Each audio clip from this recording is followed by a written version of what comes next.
Hi every one.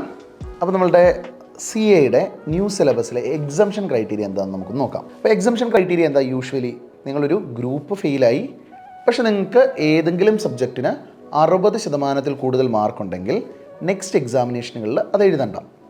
അപ്പോൾ അതിൻ്റെ മാർക്കും ബാക്കി എക്സാം എഴുതുന്ന പേപ്പറുകളുടെ മാർക്ക് കൂടി ചേർത്ത് നിങ്ങൾ അഗ്രിഗേറ്റ് വാങ്ങിച്ചാലും മതി.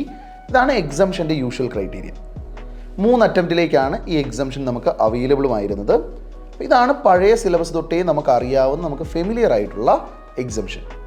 ഇനി ഇതിൻ്റെ കൂടെ ന്യൂ സിലബസിലേക്ക് വന്നപ്പം ഇത് അതേപോലെ തന്നെ നിൽക്കുന്നുണ്ട്. ഇത് കഴിഞ്ഞതിന് ശേഷം ഈ എക്സംഷൻ 3 അറ്റംപ്റ്റിന് ശേഷം എക്സോസ്റ്റഡ് ആകുമ്പം 4ാമത്തെ അറ്റംപ്റ്റ് മുമ്പായിട്ടൊരു 1 ടൈം ഓപ്പർച്യൂണിറ്റി നിങ്ങൾക്കുണ്ട്. നിങ്ങൾക്ക് നിങ്ങളുടെ എക്സംഷൻ വേണമെങ്കിൽ പെർമനൻ്റ് ആക്കാം. അപ്പോൾ പെർമനൻ്റ് ആക്കാൻ വേണ്ടി നിങ്ങൾക്ക് താല്പര്യമുണ്ടെങ്കിൽ ICAയുടെ ആ വിൻഡോയിൽ അപ്ലൈ ചെയ്യാം. അപ്ലൈ ചെയ്താലുള്ള വ്യത്യാസം എന്താണെന്ന് ചോദിച്ചാൽ, അഗ്രിഗേറ്റിന് വേണ്ടി അതിൻ്റെ മാർക്ക് പിന്നെ കൺസിഡർ ചെയ്യില്ല.